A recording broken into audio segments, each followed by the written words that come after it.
사사기 17장 1절로부터 봉독하도록 하겠습니다.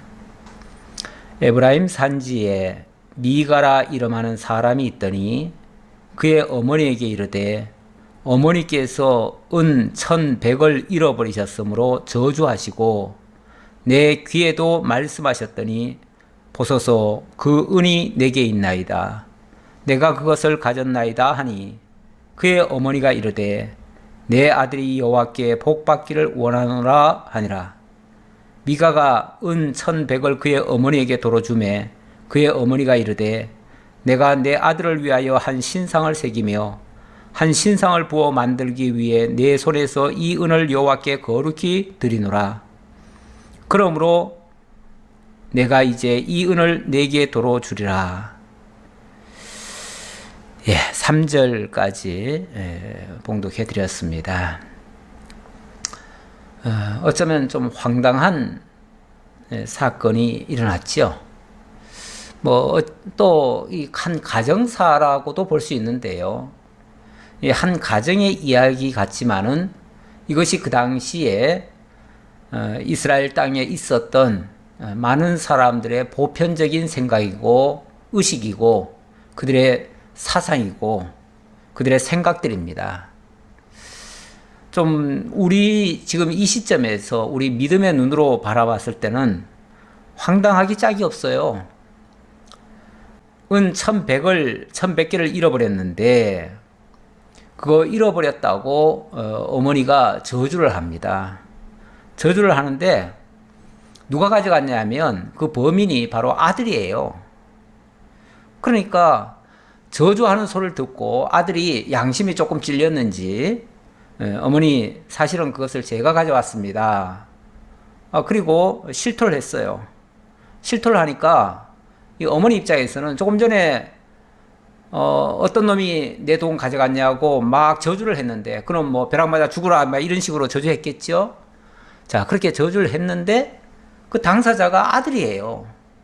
자칫하면은 그 저주가 아들에게 임할 수 있잖아요. 그렇게 되어지면 아들이 이제 곧 벼락 맞아 죽을 지경이에요. 그러니까 엄마 입장에서 아차 큰일 났구나. 내가 경솔하게 저주를 잘못했구나. 이렇게 생각이 들어가지고 빨리 이 문제를 해결을 해야 된다. 다시 말하면 자기가 저주한 거를 풀어야 돼요. 풀어야 되는데 저주 우리가 내뱉기는 쉽지만은 사실 주워 담기라는 건 굉장히 힘듭니다.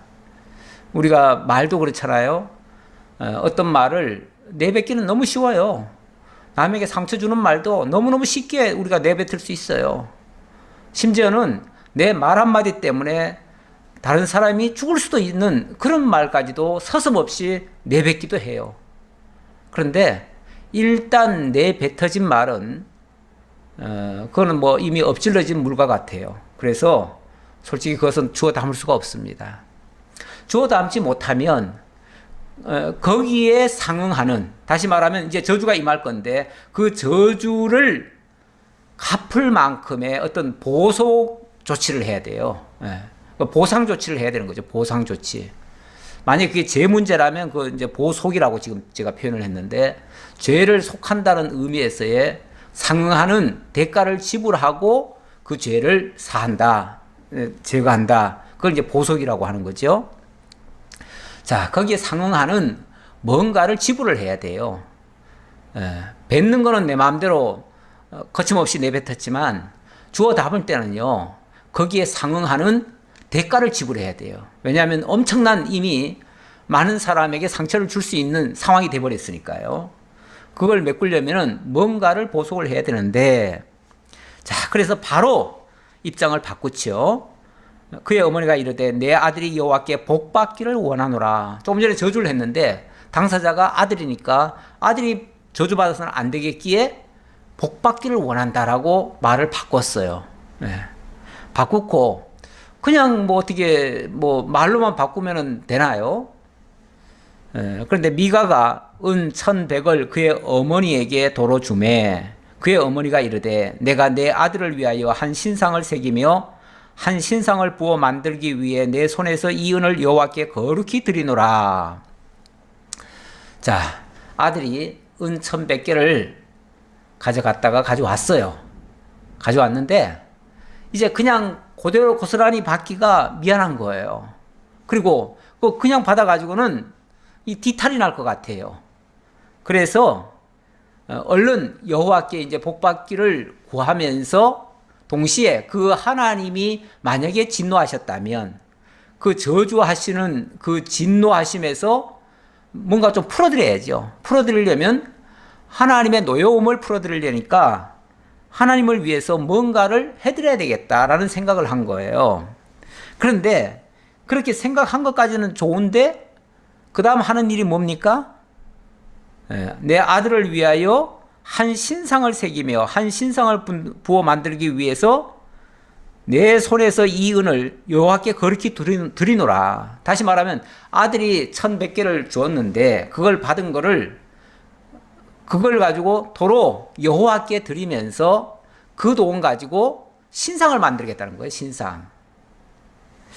우리 생각하면 황당하지요. 아니 하나님을 위한다고 하면서 여호와께 드린다고 하면서 왜 신상을 만듭니까? 하나님이 어떤 신상 속에 계십니까? 하나님이 제일 싫어하는 부분이 그 우상 만들고 우상을 향해서 하나님이라고 부르는 건데 아니 이렇게 망령된 행동이 있을 수가 있나요? 하나님을 위한다고 하면서 더군다나 하나님의 노여움을 풀어드린다고 하면서 하나님의 이름으로 하나님의 이름 여호와를 언급하면서 그를 위하여 신상을 만들어 놓고 이제 그 신상은 이제 보나마나 하나님이라고 생각하고 만들겠지요. 만들어 놓고 또 신상만 만들어 가지고 어떻게 뭐 하나님 앞에 어떻게 제사 드리겠어요. 그러니까 제사 드릴 수 있는 어떤 조건을 만드는 거죠. 예. 그렇게 이제 만드는데 이 돈을 쓰겠다 그 말이죠.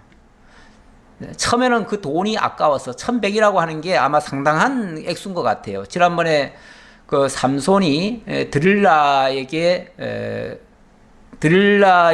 그 이제 유혹을 받았을 때 그 블레셋 사람들이 드릴라에게 삼손의 약점 한번 알아올 때마다 은 1100개씩을 주겠다 그랬어요. 우리나라도 예를 들어서 아주 중요한 현상범 같은 경우 잡았을 때 옛날에 간첩 한 명 잡으면은 뭐 보상금 1억 뭐 이렇게 준다 뭐 그런 말 있었잖아요. 예. 그랬는데 그런 것처럼 아마도 지금 은 1100개가 얼마만큼의 양인지는 정확히는 제가 알지 못합니다만은 보통 그 아주 중대한 범죄자를 잡을 때에 그 현상금 거는 정도의 액수가 되겠죠. 아마 지금으로 말하면 아마 억대의 돈 그 양이 될 것 같아요. 자, 그만큼을 잃어버렸고 그만큼을 다시 돌려주니까 그걸 가지고 신상을 만들겠다. 미가가 그 은을 그의 어머니에게 도로 주었으므로 어머니가 그 은 200을 가져다가 은장색에게 주어 한 신상을 새기고 한 신상을 부어 만들었더니 그 신상이 미가의 집에 있더라. 이제 드디어 실천에 옮겼는데 그 신상 만드는데 들어간 비용이 은 200개래요. 은 200개. 그러니까 은 1100개를 원래 훔쳤다가 도로 내놨는데 그 중에서 200개만 사용을 한 거죠. 막상 다 내놓으려고 하니까 처음에는 그 어머니의 마음이 처음에는 다 내놓으려고 했죠. 다 내놓으려고 했는데 막상 또 뭐 여호와께 다 거룩히 드리겠다 해놓고는 막상 1100개 다 드리기는 또 아까웠던가 보죠. 아니면 또 다른 데 어디 쓰려고 했나요? 어쨌든 1100개를 받고 200개만 내놨습니다. 그리고 그 200개 가지고 은장색에게 줘서 오늘날로 말하면 세공업자에게 줘서 그 세공업자로 하여금 아주 정교하게 아마 은장색이라고 하지만 은으로 신상을 만들든지 아니면 금으로 신상을 만들기도 해요. 신상은 금으로 많이 만들기도 하지요. 근데 어쨌든 자 이렇게 금이나 은이나 그 당시는 다 귀중했던 그런 보석 중에 하나니까 어쨌든 그걸 가지고 그 엄청난 돈 투자해 가지고 이제 신상을 하나 만들었습니다. 만들어서 집에다 갖다 놓은 거예요. 놓고는 어떻게 생각하냐면 아, 이제 이렇게 했으니 어떻게 될 것이다? 이제 복을 받으리라. 이렇게 생각하는 거죠. 이렇게 하면은 복을 받을 것이다. 라고 생각을 하는 거죠. 우상 섬기는 사람들의 생각들이 다 그래요. 우상 섬기는 사람들은 그게 진짜 그 신이 있는지 없는지는 중요한 게 아니에요. 내가 그렇게 생각을 한 거예요. 생각해놓고 내 정성을 다 바치는 거예요. 그리고 그렇게 하면 마치 지성이면 감천이다 하는 식으로 우리가 힘을 다 쏟고 정성을 다 바쳤으니 그 다음에는 이제 신이 우리에게 복을 주실 거다. 이런 이제 막연한 기대감, 생각. 그게 자기를 좀 위로하고 위안을 삼고 자기 할 도리는 다 했다라고 생각하는 거죠. 근데 엄밀하게 말하면은 뭐 다 한 건가요, 이게? 일단은 그 대상을 잘못 잡았고요. 왜 이렇게 엉뚱한 대상을 만듭니까? 왜 신상을 만듭니까? 이게 바로 그 당시에 백성들이 하나님에 대해서 어떻게 알고 있었느냐를 단편적으로 보여주는 내용이에요. 이렇게 백성들이 하나님 알기를 아주 이상하게 알고 있었고, 뭐 하나님이 어떤 뭐 황금으로 이쁘게 만들어 놓으면은 하나님이 좋아하실 줄 알고 있고, 정성 바치면 좋아할 줄 알고 있고, 뭘 갖다가 물질을 갖다가 바치면은 좋아하실 줄 알고 그렇게 생각하는 거예요. 그리고 뭐 내가 축복하면 복이 임하고 내가 저주하면 저주가 임하고 완전히 자기 생각대로죠. 뭐 자기 생각대로. 이런 생각이 한마디로 무식한 생각이고 그 무식한 믿음을 가지고 지금 생각하는 것이 그게 일종의 무신이고요. 무신보다는 미신이죠, 미신. 알지 못하고 믿는 거죠. 알지 못하고 믿는 미신 같은 행동이죠. 지금도 하나님을 믿는답시고 정성은 많이 갖다 바치려고 하는데 실제로 하나님을 제대로 알고 바치고 힘을 쏟고 열심을 내는 것보다 정말 미신적으로 하는 행동들이 더 많은 경우가 많아요. 그렇게 되어지면 솔직히 그 결과가 좋지 않습니다. 좋지도 않고 나중에 그것이 화가 될 수도 있어요. 지금 오늘 이 에브라임 산지에 미가라 이름하는 이 사람의 집에 한 가정 이야기 같은데 이 가정 이야기가 가정 이야기에서 그치는 게 아니고요. 민족의 이야기가 되고요. 나중에 가서는 전체 이스라엘의 어떤 운명을 뒤바꿔 놓는 그런 엄청나게 중대한 사건으로 발전을 합니다. 그래서 이 사건을 단순히 한 가정의 이야기로 치부해서는 안 된다. 그리고 왜 이런 일이 발생했는가? 사실 지난주까지 이 삼손 사사에 대한 이야기를 했는데요. 물론 이 뒤에도 사사는 나옵니다. 나오긴 나와요. 나오는데 저는 하나님이 세우신 사사는 삼손 사사로 끝이 났다고 봅니다. 끝이 났다고 봐요.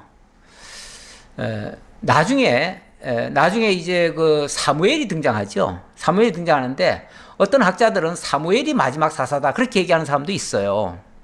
그런데 성경 제가 일부러 다 찾아봤어요. 찾아봤는데 모르겠어요. 제가 못 찾은 부분에 혹시 있는지 모르겠는데 제가 찾아본 바에서는 사무엘을 가리켜서 선견자다 또는 선지자다 이렇게는 얘기해도 사사다 이렇게 얘기한 적은 없어요. 그런데 오히려 그 사무엘상 8장에 보면 그런 말이 나와요. 사무엘이 나이 늙고 이제 백성을 다스리지를 못할 때가 돼요. 그러니까 백성들이 그 사무엘의 아들들 두 사람을 사사로 세웁니다. 그러니까 그 말은 원래 사사는 누가 세우는 거죠? 하나님이 직접 세우는 자예요. 그 대표적으로 직접 세우신 자가 기드온이었고요. 또 그러니까 전반기에는 기드온이 대표적인 사람이고 후반기에는 삼손이 대표적인 사람이에요. 그들을 하나님이 세우실 때는 아주 특별한 방법으로 세우시고 그들과 하나님이 함께 하시며 동행하시고 정말 죽을 때까지 바쳐진 자로 그렇게 삶을 마감하게 만들어요. 그래서 정말로 하나님의 놀라운 큰 구원의 역사도 만들어내요. 그래서 정말 사사답다라고 할 수 있죠. 그런데 기드온 사사가 끝이 나고 난 다음에 백성들이 그 아들들을 사사로 세우려고 했어요. 그런데 백성들이 이 기드온이 하나님께서 허락하지 않는다. 그럼 고로 나도 너희를 다스리지 않겠고 내 아들들도 다스리지 않을 것이다. 그러면서 친히 하나님께서 너희들을 다스릴 것이다. 그러니까 너희들 사사 세울 생각하지 말아라 라고 했어요. 그런데 이 기드온 사사의 그 아들 중에 아주 고약한 아들이 하나 있었죠. 엘리멜렉인가요? 엘리멜렉. 이 첩의 자식인데 이 친구가 아니 왜 그 좋은 자리를 안 해? 그리고 이미 기드온이 명을 했기 때문에 기드온의 다른 아들들은 할 생각을 안 해요. 안 하는데 이 망나니 같은 이 첩의 자식이 자기가 하겠다고 그리고 스스로 일어났어요. 일어나고 자기의 정적이 될 만한 그 모든 형제들을 다 죽여버립니다. 죽여버리고 그리고 자기가 스스로 그 자리에 올라가요. 그리고 그 다음부터는 그 엘리멜렉 그러다가 이제 얼마 안 가서 죽지요. 죽고 나서 그 다음에 사사들이 등장하는데 그 사사들은 솔직히 말하면은 하나님이 세운 사사라고 할 수가 없고요. 그냥 무슨 왕이 죽으면은 그 대를 이어서 또 다른 사람이 왕이 되듯이 물론 자기 직계는 아니지만 뭔가 힘 있는 자들이 권력을 나눠 가지면서 자기들끼리 서로 권력을 주고받고 하면서 그렇게 사사 노릇을 하는 거예요. 그런데 그런 사사들이 할 때 그런 사사들이 백성을 치리할 때 특징이 있죠. 특징이 뭡니까? 이스라엘 민족이 적국에서부터 나라를 구원합니까? 그런 거는 별로 신경도 안 써요.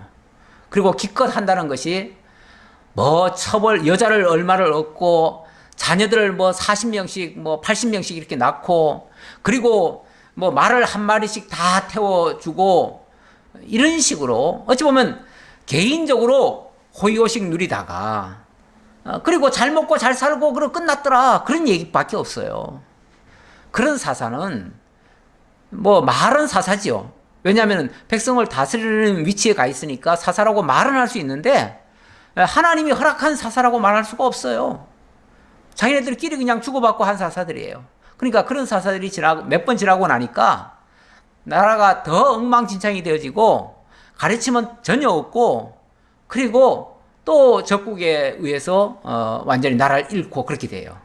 그러다가 등장한 사람이 이제 삼손 아닙니까? 삼손.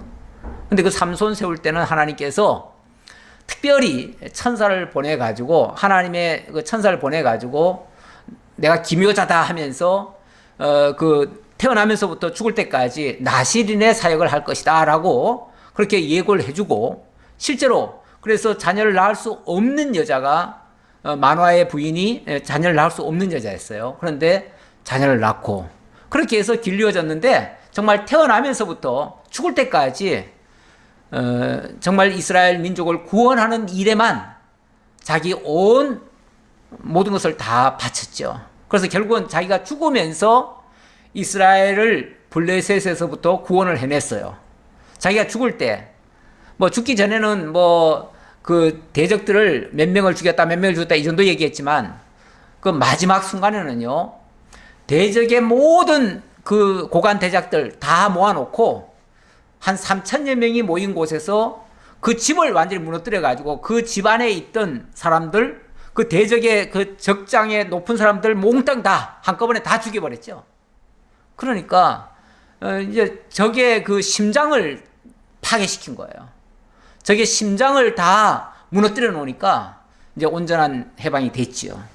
자, 그리고 나서 이야기거든요. 그리고 나서 이야기인데 그 다음에는 하나님께서 사사를 줬다는 말이 당분간 사실 안 나옵니다. 안 나오는데 나중에 보면 이제 그 엘리 제사장이 있죠. 엘리 제사장. 그 제사장이 사사 노릇을 합니다.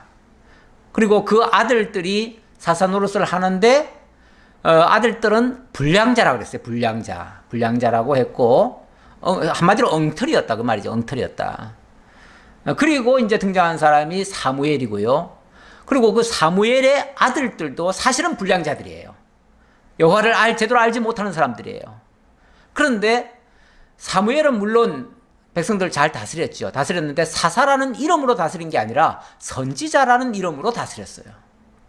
그래서 하나님이 미래에 되어질 것들을 이 사무엘을 통해서 알려주시고, 그 사무엘은 어떤 면에서 누구를 이끄는 사람입니까? 누구를 오게 하는 길잡이입니까?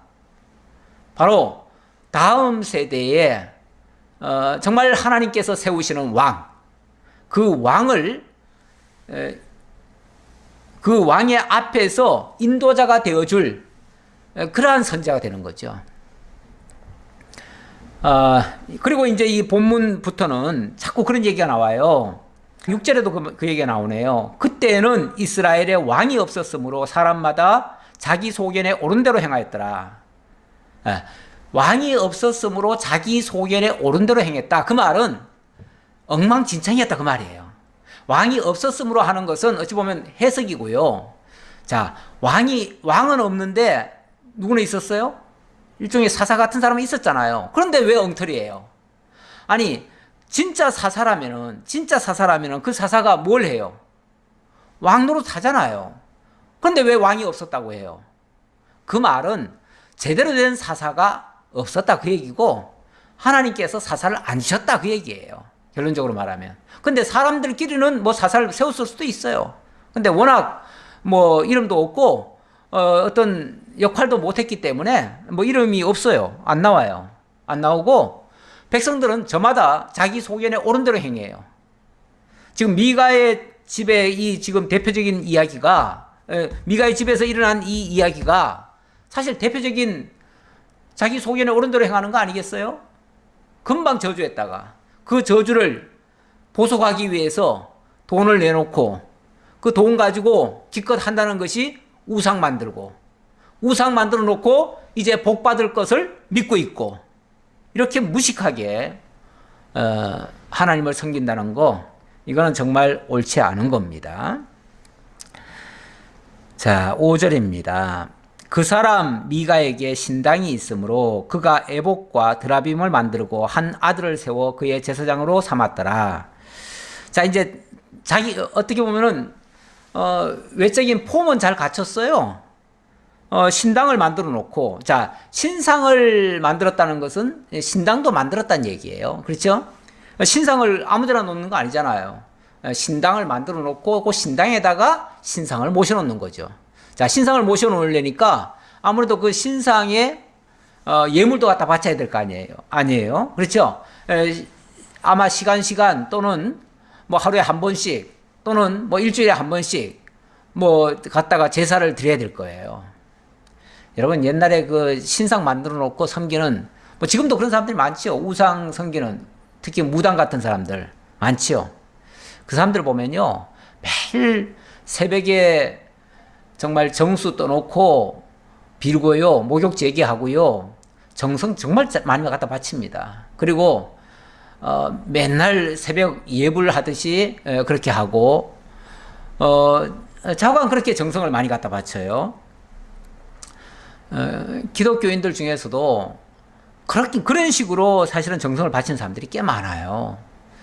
뭐 그런 옛날에 우리가 정성 들이던 그 습관이 남아가지고 기독교로 들어와서도 그 모습을 그대로 재현하는 사람들이 많아요. 근데 여기 미가도 바로 그 모습이에요. 여기 신당이 있었고요. 신당에다가 에봇도 만들었어요. 그리고 드라빔도 만들었어요. 이 에봇이라고 하는 것은 제사 드리는 사람이 갖춘 그 예복이죠. 예복이고, 드라빔이라고 하는 것은 일종의 옛날에 보면은 그 제사장들 흉패나 가슴 속에다가 이 드라빔을 놓지요. 일종의 그게 어떻게 보면 부적 같은 그런 거예요. 일종의 부적 같은 그런 걸 또 해놨어요. 그리고 한 아들을 세워 그의 제사장으로 삼았더라. 한 아들. 뭐 그 아들이 진짜 제사장 자격을 갖춘 자인지는 모르겠어요. 그러나 그래도 뭔가를 해야 되지 않겠어요? 누군가 뭔가 집례하는 사람이 있어야 될 거 아니겠어요? 그러니까 네가 좀 해라. 그래가지고 뭐 어떤 친구 별로 일도 안 하고 놀고 있는 친구 데려다가 아마 시켰는지 모르겠어요. 예. 그렇게 해서 일단 외형적인 폼은 갖춘 거죠. 이 정도면은 하나님 기뻐하실 거야 라고 믿고 있는 거죠. 좀 정성 바쳐놓고 이러면 하나님 복 주시겠지 그러고 있는 거죠. 하나님의 입장은 전혀 고렇지도 않고 자기들 마음대로 생각하고 행동하는 이런 엉뚱한 사람들, 엉터리 같은 사람들. 왜 그랬는가? 그때에는 이스라엘에 왕이 없었으므로 사람마다 자기 소견에 옳은 대로 행하였더라. 그게 무슨 법이 있고 원칙이 있어서가 아니에요. 그냥 자기들 소견에 옳은 대로 행한 거예요. 자기들 생각대로 한 거예요. 생각대로. 한마디로. 생각대로 하는 거는요, 그게 옳은 게 아니에요. 물론 우리가 진리 안에서 진리에 대한 확신을 가지고 정말 그것이 옳다라고 하는 어떤 검증이 된 다음에 그걸 굳게 믿고 그 믿음의 소신대로 행동하는 거는 맞아요. 그거는 옳아요. 하지만 그런 어떤 확실한 근거도 없이 그냥 자기 생각대로 하는 행동은 엉터리입니다. 그건 뭐 하나마나예요. 하나마나. 얼마 전에 친척분이 돌아가셔가지고 거기를 한번 찾아뵀는데 그분은 원래 불교 신자예요. 그러다 보니까 그 집안에 한 친구가 젊은 친구예요. 젊은 친구인데 이 친구가 어떻게 불교를 많이 심취를 했는지 무슨 불교도 아니죠. 원래 제사제도는 우리나라 제사제도는 거의 다 불교에서 온 것도 아니고 유교에서 온 겁니다. 유교에서 온 건데 유교에 뭐 경전을 좀 읽었는지 어쨌는지 좌우간 뭐 제사는 이렇게 드려야 된다 그러면서 자기가 완전히 세상이 됐더라고요. 그래가지고 앞장서 가지고 뭐 몇 번 엎드리세요. 뭐 몇 초간 있으세요. 그리고 절을 몇 번 하세요. 자 이제 일어나세요. 그리고 또 뭐 하세요. 다 지시하더라고요. 거기에 맞춰서 그 자손들은 전부 다 일동 기립해가지고 그 시간 맞춰서 하는데 뭐 시간이 약간 뭐 지체했든지 뭘 하니까 막 불어령 같은 또 야단을 쳐가면서 하더라고요. 그 사람들은 그 귀신과의 어떤 약속한 게 뭐가 있나 봐요. 약속한 게 있어가지고 거기에 만약에 조금이라도 틀린다고 생각하면 막 벼락을 치듯이 얘기를 하고 그래요.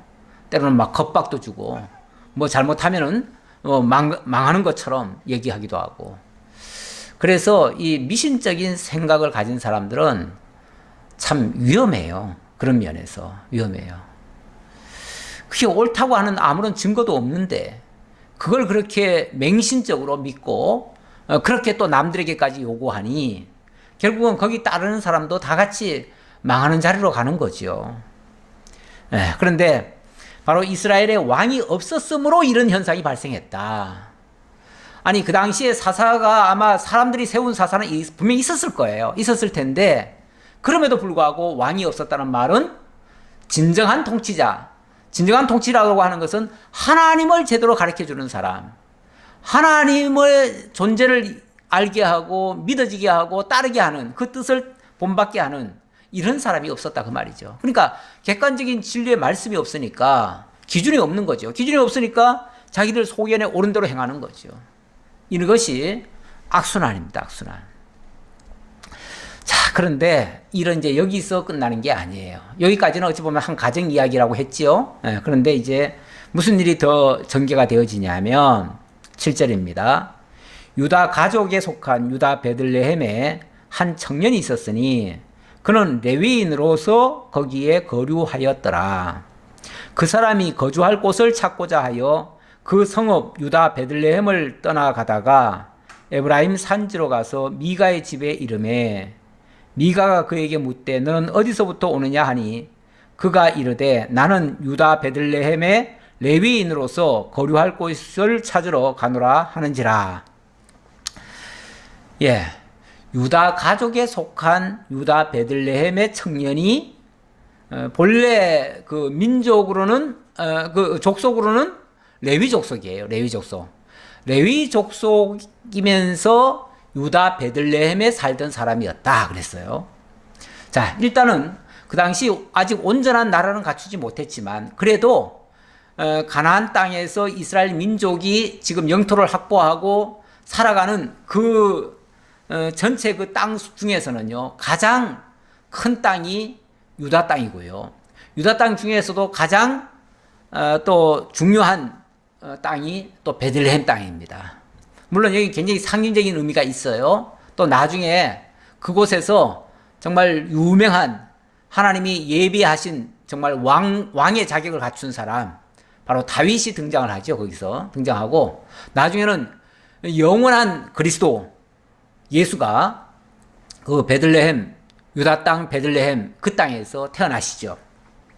자, 그런 지역인데 거기서 제사장 노릇을 하던 사람이 제사장 가문이죠. 제사장 가문. 제사장 노릇을 했다기보다는 제사장의 가문에 있던 사람이죠. 근데 이제 원래 이스라엘 민족 가운데서는 11지파에게는 다 기업을 나눠줍니다. 다 나눠주는데 레위 지파에게는 기업을 안 나눠주죠. 레위 지파에게는 기업을 안 나눠줘요. 왜냐하면 하나님이 내가 너희의 기업이 되어주겠다 그래요. 그 말은 내가 너희를 책임지고 너희를 살리겠다. 그리고 너희를 통해서 내가 영광을 얻겠다. 이렇게 말씀하신 거죠. 그래서 너는 내 것이다. 아예 하나님이 레위 지파를 하나님의 제사장으로 딱 못을 박아버렸어요. 근데 이 레위 지파는 제사장이면서 동시에 어느 한 지역에 사는 사람이 아니고요. 이스라엘 12지파의 땅에 골고루 나눠서 살게 돼요. 나눠 살았는데 나눠 살아도 어쨌든 유다 땅에 사는 레위 자손이 중심인 거예요. 중심. 왜냐하면 나중에 거기에 이제 성막도 그쪽에 있고요. 그러다 보니까 하나님을 섬기는 아주 기준이 되는 곳이 유다 땅이에요. 근데 이 유다 땅에 있던 사람이 에브라임 산지 쪽으로 넘어왔어요. 에브라임은 유다에 비하면은 아주 조그마한 땅이에요. 이 에브라임 지역, 에브라임과 문하세 지역은 조금 크지요. 원래 그 요셉 자손이 살고 있는 거죠. 요셉 자손 가운데는 에브라임과 문하세 두 형제가 있었는데 그 자손이 레위가 빠지고 그 자리를 에브라임과 문하세가 차지했습니다. 그런데 그 에브라임 산지로 넘어왔어요. 에브라임은 땅도 작아요. 아니 쉽게 말하면은 저 서울이 우리나라의 중심 아닙니까? 중심에 있는 사람이 중심에서 제사장이면은 일단은 지위와 모든 권한을 부여받은 사람들이에요. 그런 족속이 아니 지금 어디 거처할 데를 못 찾아가지고 지방을 떠돌아다녀요.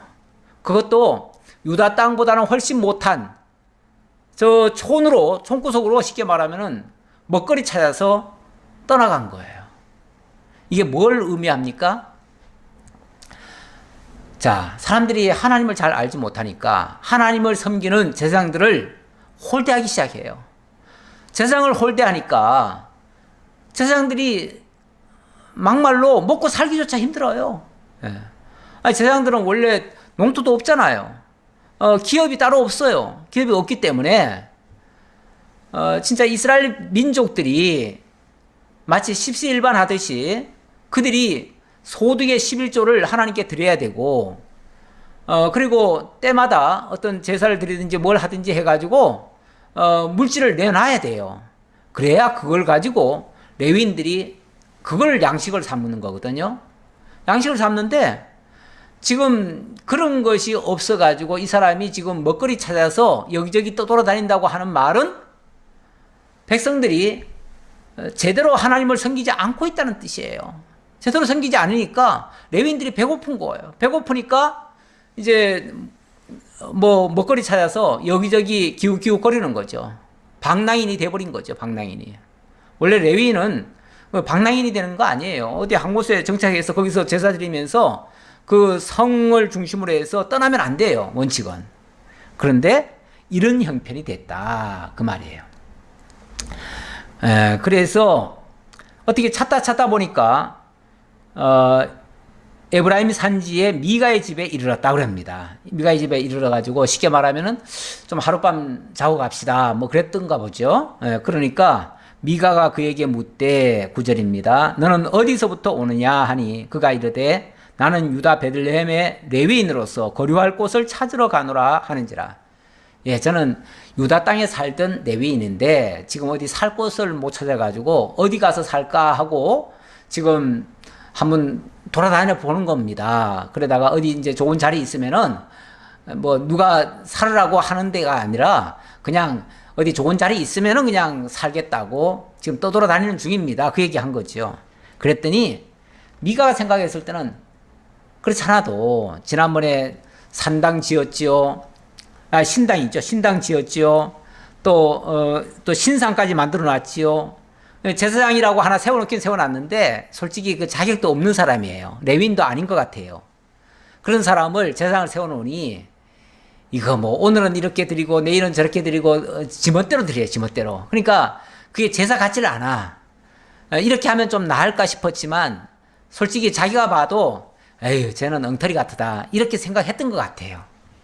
그러던 차에 아니 유다 땅에 있던 사람이고 또 제사장의 그 가문에 있던 사람이라면은 얼마나 좋은 사람이에요? 딱 맞지요 자기한테. 이런 사람이 우리 집에서 제사장 노릇하면 참 좋겠다라고 생각을 한 거죠.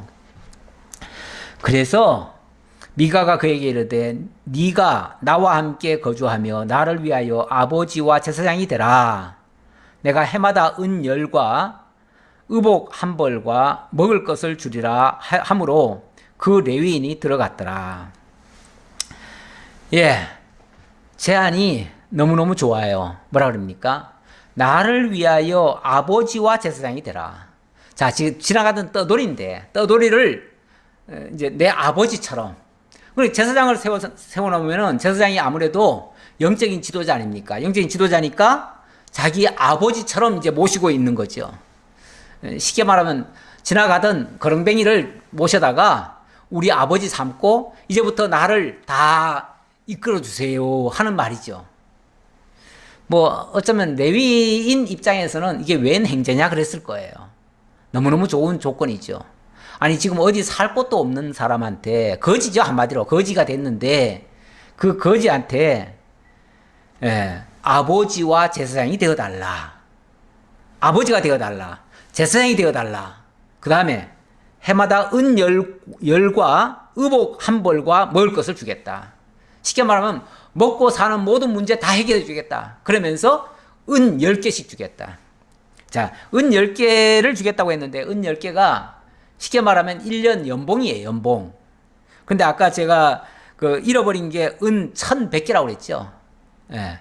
1100개면은 아니 은 10개가 1년 연봉인데 한 사람의 1100개면은 얼마나 큰 돈인 것을 알 수 있잖아요. 그래서 제가 아까 현상금 얘기를 한 건데 그 정도의 가치 있는 돈이라 이렇게 볼 수가 있다 그 얘기죠. 자, 그러니 이게 웬 떡이냐 하고 레위인이 그 집에 들어갔습니다. 그래서 제사장이 됐습니다. 그 레위인이 그 사람과 함께 거주하기를 만족하게 생각하였으니 이는 그 청년이 미가의 아들 중 하나같이 됨이라. 족보가 이상하네요. 조금 전에는 우리 아버지가 되어달라 했는데 그래서 미가의 집에 들어가니까 미가의 집에 한 아들과 같았다 이렇게 얘기하네요. 그러니까 어떻게 보면은 나이는 더 어렸을 거예요. 아마 미가보다 더 어렸을 것 같고 영적으로는 그가 지도자가 됐으니까 아버지처럼 그렇게 되는 거죠. 아버지와 제사장 노릇을 하게 되고 그러면서 동시에 또 그 집에서는 육신적으로 말하면은 이제 아들같이 그렇게 얘기했다는 거죠. 아들같이 얘기했다는 건 굉장히 귀하게 얘기했다는 얘기겠죠. 보통 자녀들에게 가장 좋은 것을 주려고 하잖아요. 근데 아들같이 얘기했다는 말은 그만큼 대우를 잘해줬다 그런 의미겠죠. 그것을 이 레위인도 아주 만족하게 생각했다 그럽니다. 그 레위인도 아주 만족하게 생각했다. 그렇죠. 지금까지 못 받아본 그런 대접이죠. 어디 가서 제사장 노릇을 제대로 하겠으며, 왜냐하면 제사장을 알아주는 시대가 아니니까요. 그런 상황에서 제사장 노릇 하기도 힘드는데 극진하게 제사장 대접해주고, 또 영적으로는 아버지 노릇을 또 아버지로 인정을 해주고, 그리고 또 육적으로는 아들처럼 그렇게 또 사랑해주고, 먹을 것도 많이 주고 풍족하게 해주니까 너무나 만족하게 생각했다고 합니다. 미가가 그 레위인을 거룩하게 구별하며 그 청년이 미가의 제사장이 되어 그 집에 있었더라. 미가가 그 레위인을 거룩하게 구별했다. 원래 진짜 제사장이면은 하나님이 거룩하게 구별하셔야죠. 하나님이 거룩하게 구별해야 되는데 그 미가가 이 사람을 거룩하게 구별했대요. 그러니까 철저하게 사람이 세운 제사장이다, 이것을 알 수 있는 장면이죠. 이에 미가가 이르되 레위인이 내 제사장이 되었으니 이제 여호와께서 내게 복 주실 줄을 아노라 하니라. 그러면서 또 생각은 어떻게 합니까? 하는 건 엉터리면서 그렇게 하면서도 복 받을 줄로 믿고 있는 거죠. 사람이 이래요. 자기 멋대로 하고 자기 생각대로 하고 자기 좋은 대로 하면서, 그러면서 자기는 옳다고 생각하고, 그리고 복 받을 거라고 생각하고 잘 될 거라고 생각하고, 물론 뭐 우리가 긍정적으로 해석하고 모든 것을 좋게 여기고 잘 될 거라고 믿고 그렇게 가는 건 뭐 나쁜 게 아니죠. 그런 생각 자체는 괜찮은데, 문제는 거기에 받쳐주려면은 뭐가 있어야 됩니까? 맞는 일을 그렇게 해야죠. 지식적으로 해야죠. 옳은 걸 그렇게 해야죠. 잘못된 거를 그렇게 옳다고 믿고 하면은 그거는 많이 하면 많이 할수록 점점 잘못되는 거 아니에요? 네. 엉터리로 열심 내는 거 옳은 거 아닙니다. 간혹 지식 없는 열심을 내시는 분들이 있어요. 네. 우리 교회가 그렇다는 건 아니고요. 우리 교회는 다 진리를 추구하면서 오시는 분들이기 때문에 모두가 하나님을 알고 믿으려고 하는 그런 열심을 내시는 분들입니다. 하지만 많은 교회가 정말 하나님에 대한 진리를 바르게 밝혀서 증거를 하기보다는 열심을 내도록 그렇게 강조를 하지요. 그러다 보니까 아무래도 이 진리가 무엇인지를 잘 모르고 그냥 열심 내면 복 받을 줄로 생각을 하죠. 초점은 복이에요, 복. 그러니까 하나님을 알고 하나님과 교통하고 하나님과 동행하는 걸 원하는 게 아니고요. 목적이 내 복이에요. 내가 받을 복. 그 복을 받으려면 어떻게 해야 되는가? 이렇게 해야 복 받는다. 저렇게 해야 복 받는다. 이렇게 해야 하나님이 좋아하신다. 저렇게 해야 좋아하신다. 순전히 자기 잘 되기 위한 목적에서 모든 걸 하는 거죠. 그런 것은 사실상 올바른 기독교의 모습은 아닙니다. 진짜 올바른 기독교는 진리에 근거해야 되고요. 참을 추구해야 되고요. 그래서 항상 무엇이 하나님의 뜻인가를 살펴야 되고요. 어떻게 하는 것이 하나님이 기뻐하실 일인가를 생각하면서, 그래서 내가 뭘 하는 게 아니라 하나님이 원하시는 것을 내가 하기를 힘써야 되는 거죠. 미가는 이렇게 엉터리로 하면서도 뭐라고 그럽니까? 레위인이 내 제사장이 되었으니 이제 여호와께서 내게 복 주실 줄을 아노라. 아니, 레위인이 제사장 되면은 복을 받고 레위인이 아니면은 복을 못 받고, 지금 이런 생각 아닙니까?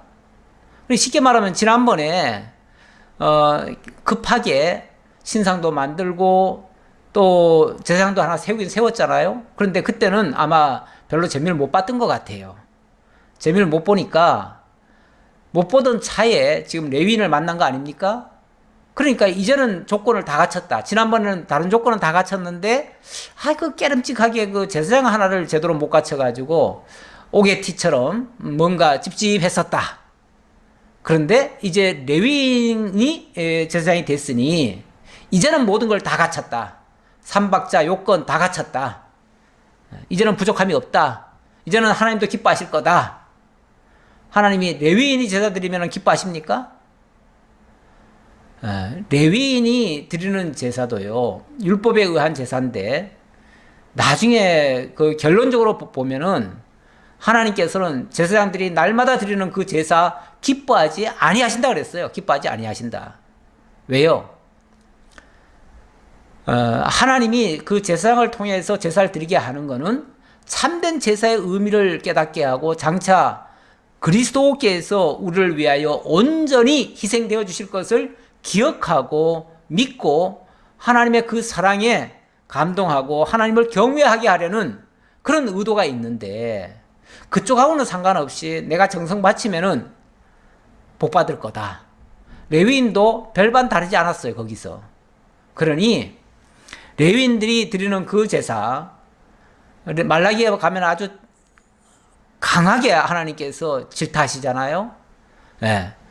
레위인들이, 제사장들이 이렇게 하나님의 법을 선포하고 그 법에 따라서 백성들을 지도해야 되고 이렇게 해야 되겠거늘 너희는 그렇게 하지 않았다.